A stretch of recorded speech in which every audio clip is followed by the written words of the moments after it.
Hi, this is Arik, And Aurelia, and we're here to talk about life and interesting things. or so we think, but in the end, we leave that up to you. Either way, what we have to talk about is Ageless!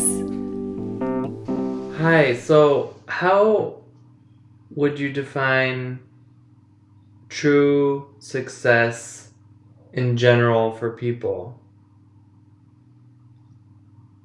Well, I think we would need to start with defining success before we can go into true success, or I have to throw the question back and say, why do you feel you need to have that disclaimer? Did you just throw me a question? I did. Well, this is the first time. I love it. Well, what was the question? Why do you feel you have to put true to success? I think because a lot of people, at least in my work, they combine or they understand, probably in every industry, but I work in many industries, so whatever. But I think it's like a material success, and I'm not saying that's not a true success. I could be on one hand asking true meaning material or true meaning spiritual, whatever is true to you. So I guess it's like, how could you have, like, how do you define success for yourself? Does that answer your question? Yes. So personally, for me, success is whenever I do something where then I feel I did the best I could Mm-hmm. and I am satisfied with the outcome no matter what that is. Yeah, so it's a personal thing that everyone has to kind of define what success is for them, because I know, even just from my upbringing and also my adult life, like working with clients, like even if they have material success, then like there's the next step of success, or they hit this wall like where then they're just not happy anymore. So like success is always evolving. Yes, because for example, I mean, but probably our audience doesn't because I rarely speak about that. But my background is in corporate world, and I used to be really very, very successful. Like I had a stage in my career where most people like they can only dream of it but never reach it because the top is for the few only. And one morning I went to work and I realized, oh my God, this is seriously not fulfilling me anymore because, first of all, I am doing my best. Yes, that is true.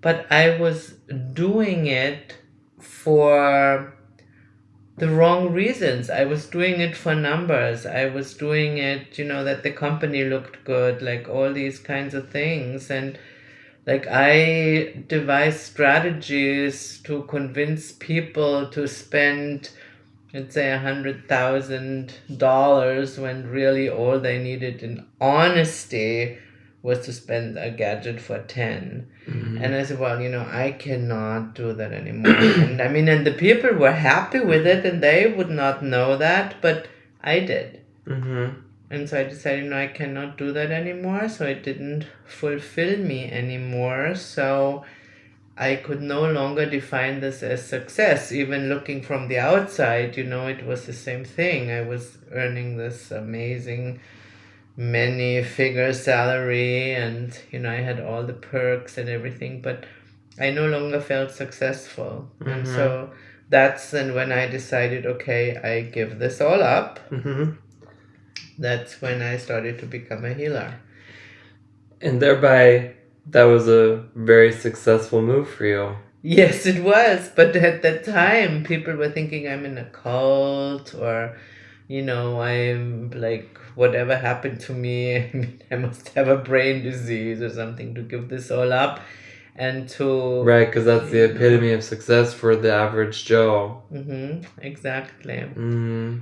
And so then... It's hard to explain that to someone who they cannot imagine that there's success beyond material accolades and rankings and stuff like that. It's very hard to imagine that, unless you actually get there. Well, and that would be my next point, you have to first have it to give something up. Right. Like, you cannot give up dreaming, and I will not encourage anybody to give up dreaming. Not at all.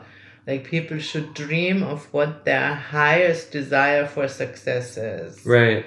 And yes, all material, like they can desire, I don't know, like be a CEO of Apple for all I care. Yeah. It's like, or be somebody like Elon Musk. It doesn't matter. It's like whatever their dream is, they should have it, and then they should pursue it. But remember what I also said, you have to be willing to give your best for it. Okay? Okay.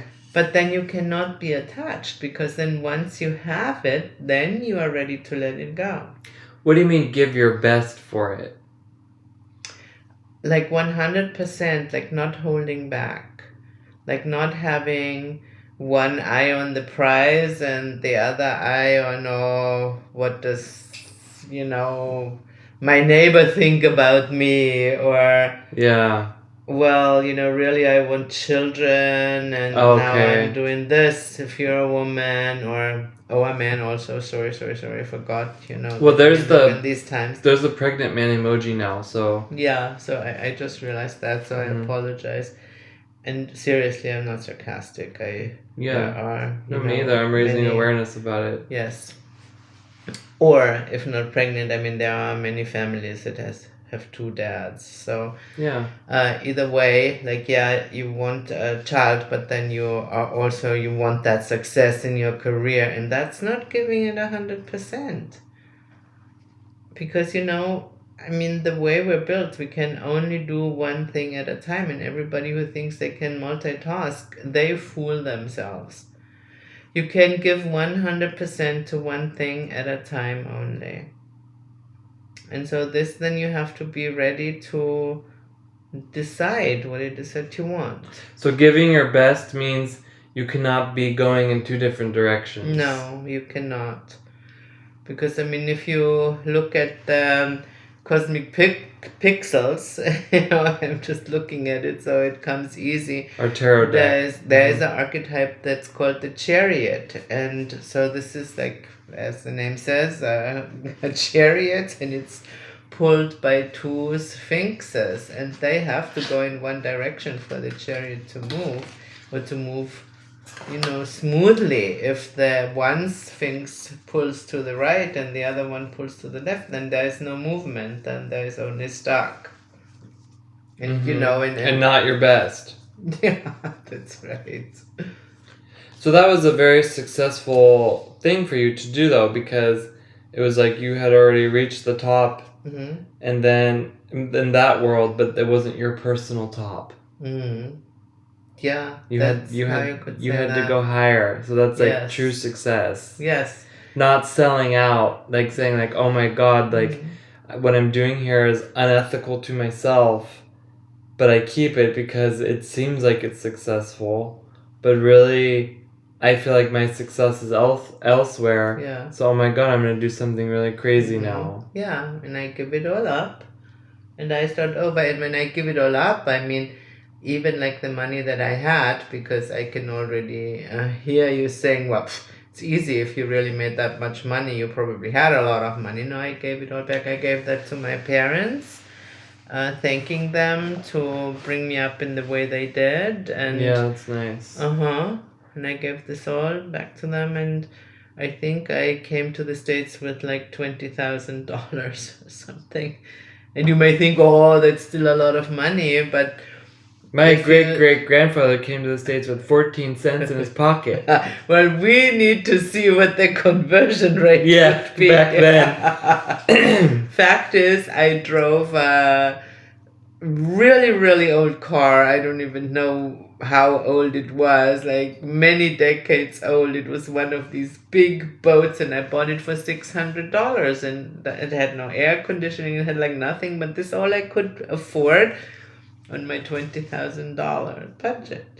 I have to hold on to what I'm thinking about when you're talking, because like I get so mesmerized by what you're saying that I forgot what I wanted to say sometimes. Well, we were talking about true success, and yes, even though on the outside this may have looked like a total regression in terms of being successful, it's like you said, it was like starting the next level, and it is always when you break through a ceiling, or you reach a plateau and then you move on higher from that, like in another archetype, like the hermit archetype. And so then it seems like you start over from nothing. But it's really not true, because how we say, like, today's low is higher than yesterday's high. And so once again, true success then is for everybody, or should be for everybody, very personal, and have your success measured by how many followers you have, or by how much money you make. Okay, I'm just gonna cut in there really quick because now I remembered. But it's like you talk about dreamers, and you talked about like how we should always pursue our dreams, and I think it's interesting because I am often like differentiating between 11th house astrology and 12th house astrology. 11th house is wishes and 12th house is dreams. And I think it's fascinating for me because what you're saying is a perfect example to what I'm about to say, because I think a wish is like something that you really are conscious about what you want, and then a dream is something like you could have never imagined it. Like it's so much better than it was, because you're saying all these things that happened since you moved to the States, but you're not telling us, and I'm not saying you have to, please, don't, or do if you want to, but it was like all these things happened that you would have never dreamt of before, but you just knew that you needed to do that, and maybe you had that wish to just generically like make a change and not do that anymore. But I think that like we have wishes, but then there's also like we have dreams, but then there are dreams that we don't even know that are there waiting for us, that's like just so good for us. Oh, I think you're talking about the unimaginable life, and that, of course, that's true success. Yeah, but how do you dream for that? Going Yeah, back to that, if you live the unimaginable life, then this is true success. And wow. I mean, of course, again, that's amazing. I hear our listeners already say very, very loud, yeah, well, I never imagined that I ended up without a job, or, having, God forbid, COVID. Or, Right. So, this, I would really say, without knowing you guys, that this is not true. You imagined that in many, many ways by what we call on being afraid of the other shoe to drop. Like, which means, we imagining many bad outcomes every day when we engage in a worry or in a fear, or, and stuff like that. So no, these things are imagined. They are not the unimaginable life. The unimaginable life is something that is so beautiful, like more beautiful that you could have ever allowed yourself to dream of. And the unimaginable life is a fruit of your success, and you only come there by continuously improving yourself. So you can't like say, oh, I want to live the unimaginable life, and then like, live it.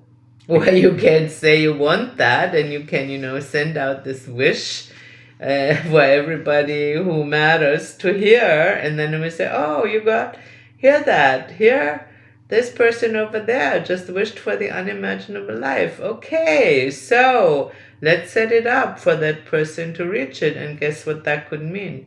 Could also mean that you lose your job first. Wow, intense. There are many, many things that have to be cleared out Yeah. before we can experience true success. I mean, I'm blown. This is like, I don't even know how many minutes we're in here, but this is like blowing.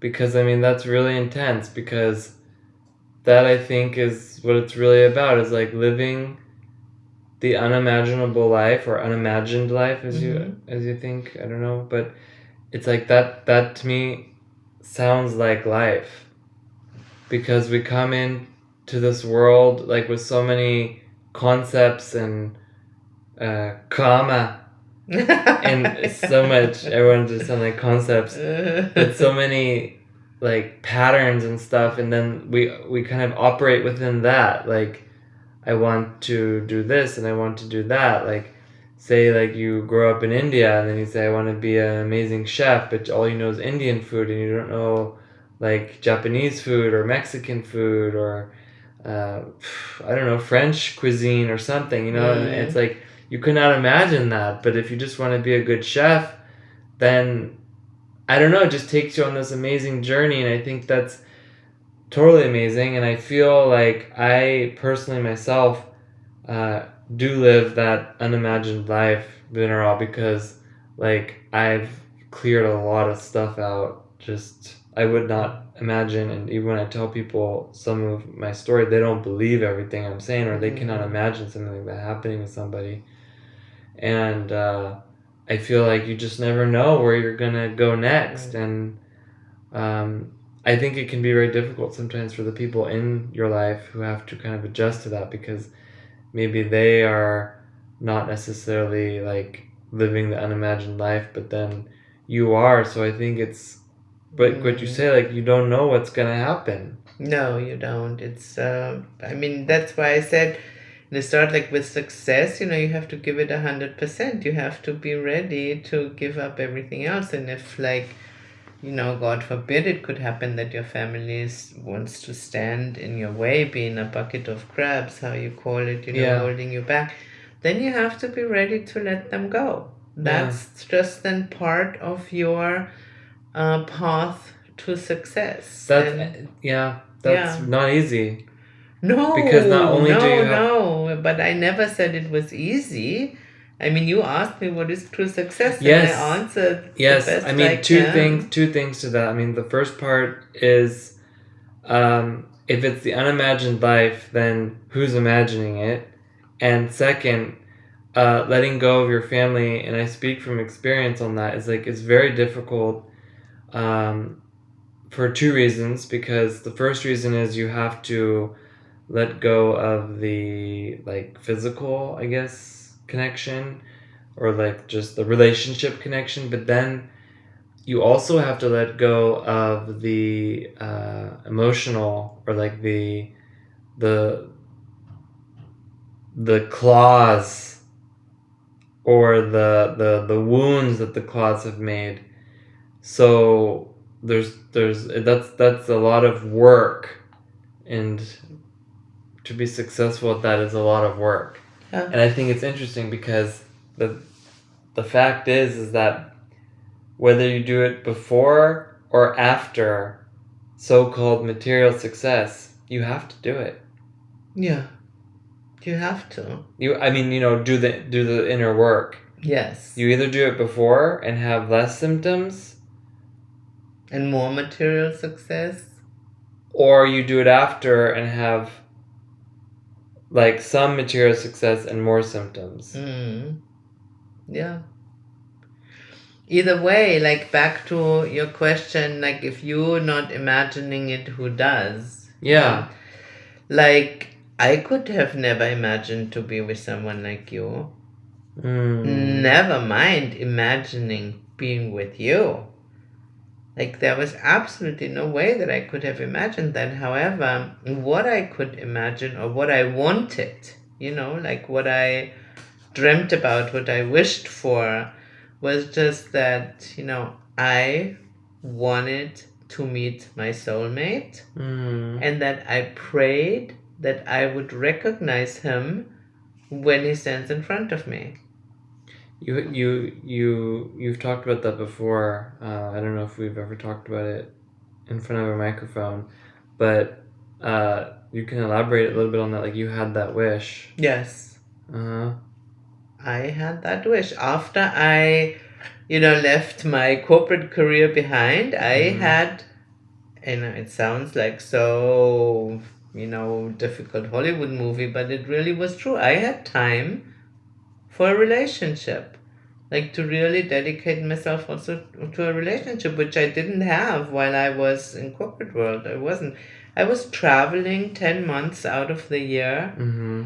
I spent my life, as romantic as it sounds, mostly on airports and, in like corporate hotels, so that you have like a seeming feeling of being at home because they all look the same. And so there was no room for a relationship.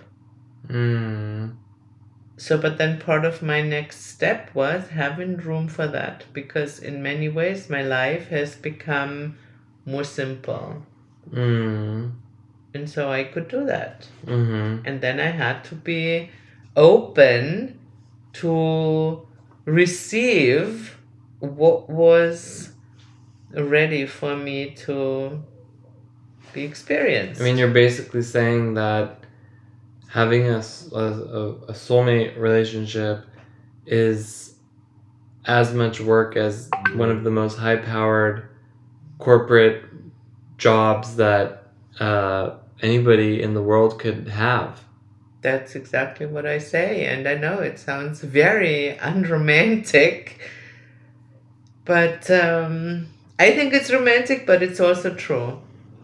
It is a 24/7 job with many, many difficult tasks to master, because, becoming one is not easy. Yeah, and I think that that's why the only way it works is if the well, I just talk about us, but like the reason why it works is because we have a common goal also. Yes. Like we have a shared wish / dream / vision / unimagined life that we're sharing together. Yeah, that's because I just said, like becoming Yeah. one. So, and if you're one, you cannot have two different goals. I mean, I know this sounds very... Nice. Yeah, like the chariot, like with the sphinxes. Yeah, exactly. And that also sounds so, what's the right word? Like either discouraging or arrogant, to say such a thing like that. But I mean, imagine it. And I'm not saying that there are different levels of soulmates and all of that. Like, we know that. You're just talking about yours. I'm just talking about this really high level of soulmate where you really, really become one. So you cannot then have one eye on this prize and the other eye on that. So it's like a given that you have the same goals. It sounds like success again, because you said you cannot be looking, you can't be in these opposing minds, these, or just very, like these two minds or three minds or four minds, however many minds someone can have about something, but it's about really being focused, but then also following through with it, I think is also really important. And I think in today's age where it's just so damn easy to forget, throughout the day, forgetting and forgetting and forgetting. And I think that's also like very difficult to be what's called, like what you have always taught in all of your classes and workshops while you were doing them, is about, and actually I think that's maybe just for me like the number one thing that you ever taught me in my whole life, really all the lessons, everything, personal and formal, professional, public and private, is about presence, Mm. about being present. Yes.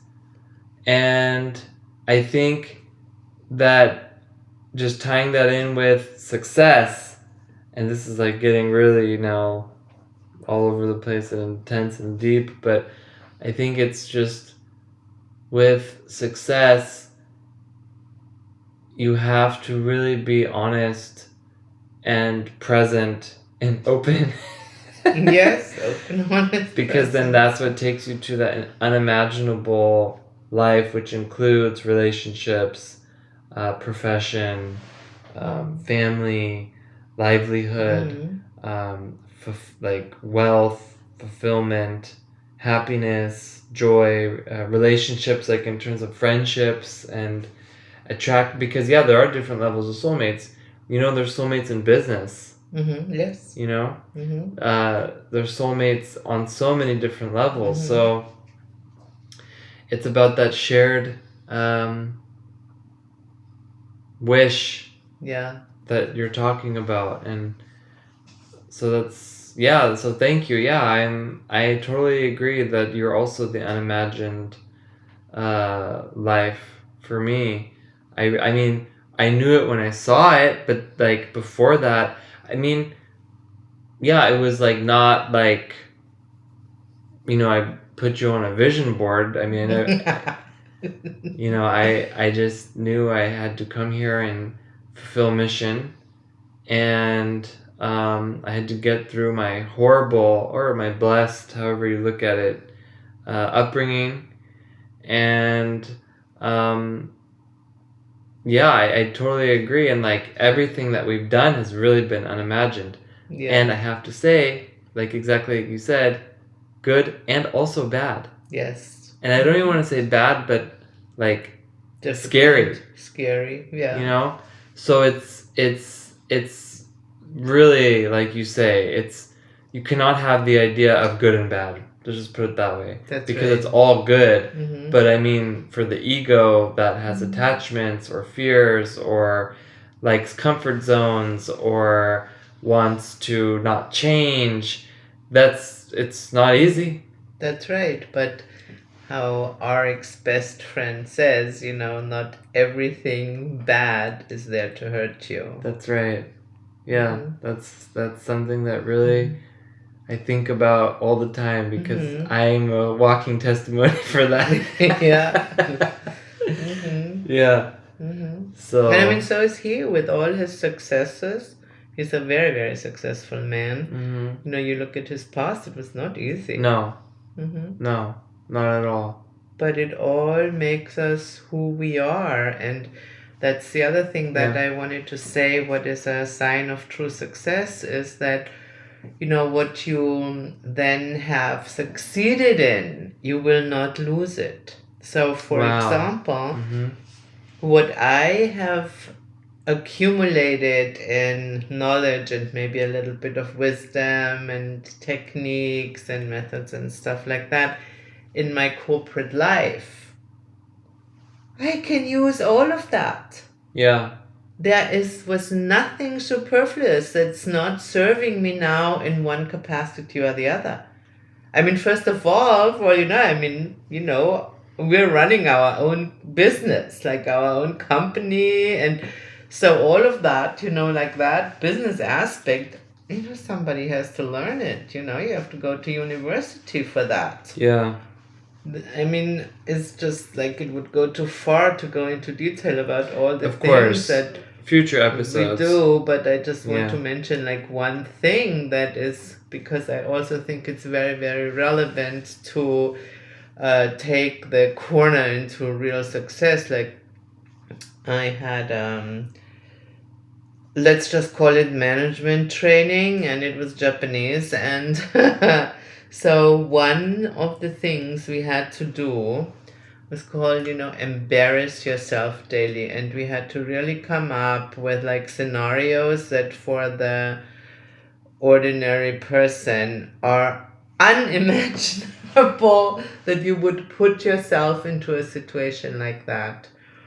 And this serves me still so well, because, having to do that really showed me the world does not stop if something happens that is weird for a moment or awkward, or Nice.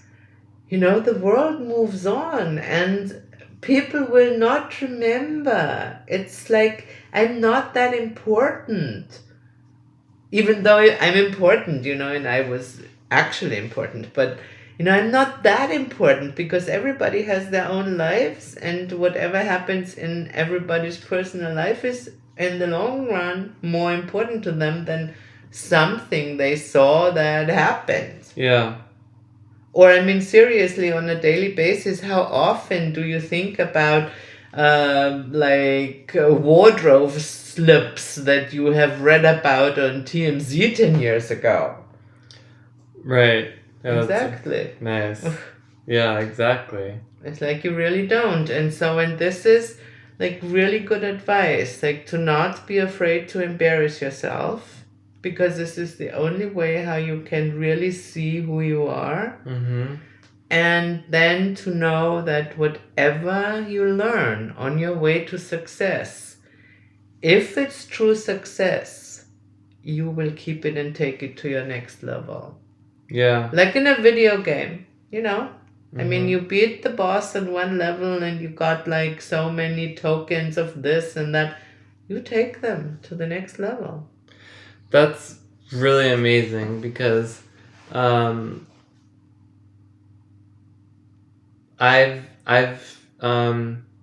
think I totally do that with my astrology because I love technology and I'm also professionally trained in like technology, and I have a natural thing for technology. I know we've talked about it in here before, but I totally take those skills and everything I know about technology and apply it into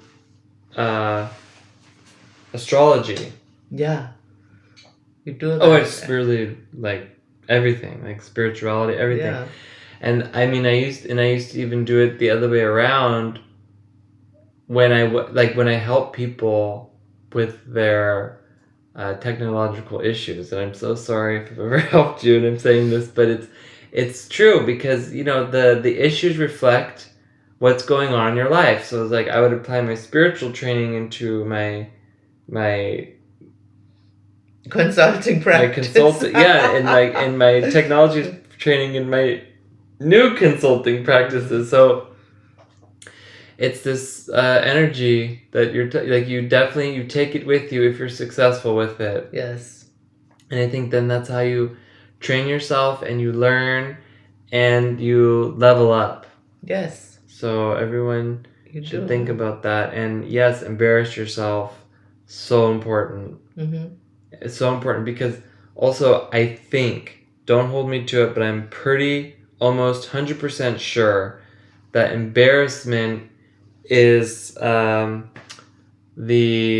runs up the spine, on the back of the spine. The energy of embarrassment runs up the back of the spine because I think shame is on the front of the body and then embarrassment's on the back of the body. Huh. And I think that's the way it is because shame is about you have shame about yourself. It's your because the front of your body is like the conscious brain. Mm-hmm. You're aware, you have shame about yourself. Mm-hmm. And from Adam and Eve, it's the shame. We see each other's. We're naked. Oh my God. This is the shame, this exposure. But embarrassment is you're unconscious of it. But it's kind of you're embarrassed for something, you feel someone's looking at you, you're not aware of it. It's yeah, you have this feeling you did something wrong or something. You don't necessarily right feel shame because you're not aware of it. But it's this energy of embarrassment that's over your head. Yeah. Everybody knows, is in the know, but you are not. And so you're doing something that oh my God, I'm so embarrassed. Like with your Japanese training. Yeah. That you're talking about. Oh my God, I sat and poop, or I sat in chocolate ice cream, and now I'm walking around, and everyone's laughing at me, and I don't know why. And it's like you're being embarrassed. Yeah. But you're not conscious of it. But it's it's embarrassing. Yeah. And then the embarrassment turns into shame because you become conscious of it, and then. But it's really coming from shame because you don't have a strong enough ego to say, oh yeah, like that happened, and the world goes on. Yeah, that's right. The world goes on. Yeah. And then it just stays embarrassment, and then it's like then you can laugh at yourself, and then you're not embarrassed. That's right.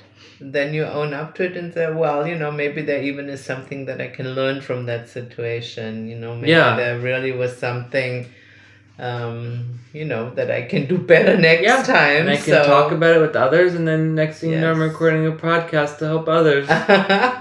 Who sat in chocolate ice cream. That's right. Or poop. That actually happened to me once. Chocolate ice cream or poop? It was chocolate pralines. Like I was flying to LA. Of course this happened to you. I mean, how could this is unimagined. Yeah. And you know how it is or was in the past. I mean, I haven't been flying in such a long time. I have no idea how it is now. Wow. But at that time, and as I said, I was traveling 10 months out of the year, so obviously I had a ton of frequent flyer miles. So I could easily fly first class, and there it is before the lights go out, you get these chocolates. Good success. Right? Good success. Nothing to be embarrassed about. That's right, because everyone's looking at you. That's right. So either way, at that time, I think I was the only person in first class. So in what that means, they have a certain contingency of food, and they have to get rid of it, right? Because if you fly into LA, I do not know where it's in other places, but you cannot disembark food. It will then be thrown out. So the flight attendants, they were showering me with all kinds of food, and so they had this whole assortment of pralines, and I really was so stuffed I couldn't eat anything anymore. Just you eat it later, and she puts it on my little side table, and I go okay, whatever. And so there must have been some turbulence, because when I woke up, the chocolate was gone. But I went to the bathroom, and I go what the hell is on my hands? My hands were all messy. My skirt was messy. Everything was messy. I go to the seat was totally messy. So it was dark chocolate. So imagine that. It must have fallen, and I laid on it and melted it. And now you have the end of the story. Guess what that looked like? Hershey's Kisses. Exactly. Oh my God. Well, I embarrassed myself daily. Do you think I cared? I still had to stand in line and disembark and go through immigration. Everybody was looking. Yeah. So, okay. Yeah. That's how we roll out of Munich or wherever you're flying from. Nice. So I hope you enjoyed that story. It was amazing. I think it's totally great to embarrass yourself, because it on one hand makes your ego strong but small. Yes. And I think this is awesome, because you need a strong ego but that you can control. And that's true success. Beautiful. Thank you so much. This has been Arik and Aurelia, and you've just listened to an episode of Ageless. We hope you like it. Please share your feedback and share this with anyone in your reality who you think needs to listen to it. Thank you guys. See you next time. Bye.